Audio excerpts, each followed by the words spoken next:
Evening settled over Manchester like a cool, damp cloth.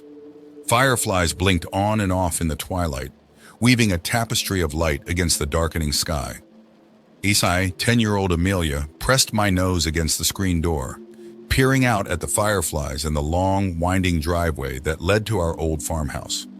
Our family, my parents, my older sister Betsy, and I, had only moved to Vermont a few months ago. We'd left behind the bustling streets of Boston for the quiet charm of rural life. The farmhouse, with its peeling white paint and creaking floorboards, held an undeniable allure. It was a place of exploration, of dusty corners and cobweb-draped attics, each holding secrets waiting to be unearthed. But the most exciting aspect of our new home wasn't something found in a dusty attic. It was her. We called her Mother. It wasn't a name she'd bestowed upon herself, but one that fit perfectly. Mother wasn't a terrifying apparition, nor a mischievous poltergeist. She was a comforting presence, a guardian spirit who watched over us with unseen affection. The first sign of Mother's presence appeared on our first night in the farmhouse. Betsy and I woke up to find a glass of cool milk on each of our nightstands. There had been no milk left out the night before, and confusion turned to delight when we saw the condensation dripping down the sides of the glasses. It was a simple gesture, but one that warmed our hearts, especially considering our initial nervousness about the old house. From then on, the signs became more frequent. Sometimes we'd find our blankets tucked in tighter after a restless night. Other times, a forgotten toy would mysteriously reappear in its rightful place. Always, these acts felt nurturing, a silent reassurance from an unseen presence. Our favorite of Mother's antics involved the old wooden chair that stood against the back wall of the living room. It was a heavy, ornately carved piece with a high back and worn floral upholstery. It had an air of neglect about it, a relic of a bygone era. We never sat on it, not because it looked uncomfortable, but because it felt like a silent observer, a witness to the lives lived within these walls. One day, while Betsy and I were engrossed in a game of checkers by the fireplace, a strange thing happened. We heard a soft creak, a sound almost like a sigh. Glancing up, we saw the chair had moved, a good few inches from the wall. We stared at it, mouths agape, then looked at each other, a mixture of fear and excitement coursing through us. It wasn't the first time this had happened. We'd noticed the chair subtly inching forward on several occasions. Sometimes, it would only move a few inches, while other times, we'd find it halfway across the room. It was as if Mother wanted to be a part of our activities, to be closer to us. We always felt a pang of sadness when we had to return the chair to its original position. It felt like pushing away a friend, a silent guardian who only wanted to sit with us. Life in the farmhouse wasn't all sunshine and friendly ghosts. The house itself held a melancholic air, a sense of loss that hung heavy in the air like dust motes in a sunbeam. There were rooms we were forbidden to enter, attics that remained locked, and a certain corner of the second floor that made the hairs on the back of my neck stand on end. It was a corner where cold air seemed to pool, untouched by the warmth of the summer sun. Then came the day we discovered the truth. It didn't arrive with a bang or a scream, but with the rustling of old newspaper pages in a dusty attic. Betsy, ever the explorer, had unearthed a trunk full of yellowed papers and faded photographs. As we sifted through them, a single sheet of newspaper caught our eye.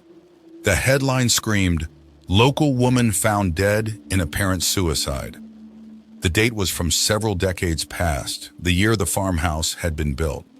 The article detailed the tragic story of a young widow who had resided in the house. It spoke of a devastating fire that had taken the life of her husband, leaving her alone with their two young children. Overcome by grief, the article claimed, she had poisoned her children with milk before taking her own life. A chill ran down my spine as I read the final sentence.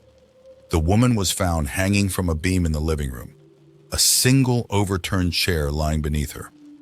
I looked up at Betsy, my heart pounding a frantic rhythm against my ribs. Her eyes were wide with horror as they landed on the antique wooden. The newspaper article crumpled in my hand, the words blurring before my eyes. The room felt colder, the air thicker with an unspoken dread. We stared at the chair, its ornately carved back now menacing. a stark reminder of the tragedy that unfolded decades ago. "Mother," I whispered, the words suddenly sounding foreign. "Wrong." Betsy swallowed hard. It can't be, can it?" The logic was undeniable. The poisoned milk, the suicide, the overturned chair, everything pointed to the horrifying truth. The comforting presence we felt, the chilled corner on the second floor, the milk left on our nightstands, they were all manifestations of a desperate, heartbroken soul, reliving her final moments in an endless loop. A choked sob escaped Betsy's lips. We sat there in stunned silence, the weight of the discovery settling heavily upon us. Suddenly, a thought occurred to me. If the newspaper was right, the corner on the second floor where the cold air pooled marked the spot of the suicide. Fear gnawed at me, urging me to stay put, but a morbid curiosity, a need to know more, propelled me upward. Betsy, sensing my resolve, followed close behind. We crept up the creaky stairs, each step echoing in the oppressive silence. Reaching the second floor, we tiptoed towards the cold corner, the air growing noticeably colder the closer we got. A shiver ran down my spine as we reached the designated spot. There, barely visible in the dim light, was a dark stain on the floorboards, a chilling confirmation of our suspicions. Suddenly, a gust of wind swept through the room, the window shutters slamming shut with a resounding bang. We shrieked, jumping back from the cold spot. The wind seemed to swirl around us, a tangible presence, its icy breath tickling our cheeks. Panic surged through me. This wasn't a comforting presence anymore. It was something else, something filled with rage and despair. We had to get out of there. We scrambled back downstairs, the cold air seemingly chasing us down the steps. Reaching the living room, we instinctively looked towards the chair. It was gone. Terror choked the scream in my throat. Where the chair had stood moments ago, there was nothing but empty space. The fireplace crackled ominously, casting dancing shadows on the walls. The once familiar living room now felt alien, menacing. Where is it?" Betsy stammered, her voice barely a whisper. Just then a low moan echoed through the room, a sound that sent shivers down my spine. It originated from the direction of the forbidden attic, the one room we were never allowed to enter. My parents had always brushed it off as a storage space, one that wasn't safe to explore. But now, in the chilling light of our discovery, the truth seemed horribly clear. Before I could even think, my feet were moving, carrying me towards the attic door. Betsy grabbed my arm, her face pale. "Amelia, no!" "We have to know," I said, my voice surprisingly firm despite the fear that clawed at me. We pushed open the creaky attic door, releasing a wave of dust motes that danced in the weak light from the hallway. The air in the attic was thick and stale, and the floorboards groaned beneath our hesitant steps. Cobwebs brushed against our faces as we ventured deeper, the darkness pressing in on all sides. A faint rhythmic creaking reached our ears. It came from the far corner, a sound that sent a jolt of fear through me. As we inched closer, the creaking grew louder, accompanied by a soft, rocking motion. Then we saw it. In the dim light, the overturned chair stood swaying back and forth, its ornately carved back casting grotesque shadows on the wall. But what chilled me to the core wasn't the chair itself. It was the figure draped over the back, a figure shrouded in a tattered white dress. The rocking ceased, and the figure turned its head, its face obscured by a veil of dark hair. But in that brief glimpse, I saw two hollow eyes, filled with a chilling mix of sorrow and rage, burning with an unnatural light. A blood-curdling scream tore from my throat. We turned and fled the attic, slamming the door shut behind us. We scrambled down the stairs, not daring to look back until we collapsed onto the living room floor, gasping for breath. We spent the rest of the night huddled together, the image of the figure in the attic seared into our minds. The sun eventually rose, painting the sky with streaks of pink and gold, but it offered little comfort. The innocence was gone, replaced by a terrifying knowledge that chilled us to the bone. My parents, alerted by our screams, found us huddled on the living room floor, pale and trembling. We stammered out the story, the newspaper clipping clutched tightly in Betsy's hand. They listened with a grim silence, their faces etched with a mixture of sadness and something else, a flicker of recognition I couldn't quite decipher. When we finished, my father cleared his throat and sat down beside us. "There's something you girls don't know," he said, his voice heavy. He explained that they had always suspected something was amiss with the house.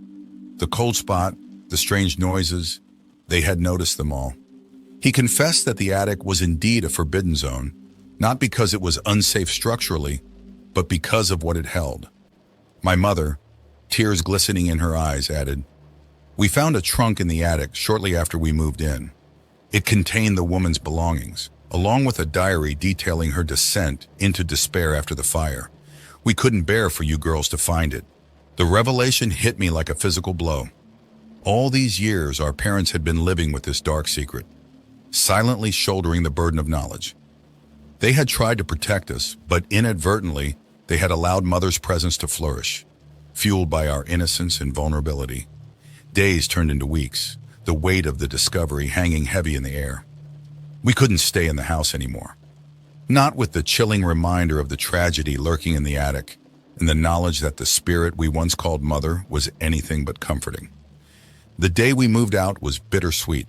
We left behind the charming farmhouse and the life we were building there, but also the oppressive fear that had become a constant companion. As we drove away, I glanced back at the house, a shiver running down my spine. The chair once again stood against the living room window, bathed in the golden light of the setting sun. But this time, I knew it wasn't empty. A dark silhouette sat draped over its back, watching our departure with those hollow eyes, a silent promise hanging in the air. We might have escaped the house, but the memory of the chair and the chilling truth it held remained. A constant reminder that sometimes the most comforting presences are the ones we fear the most.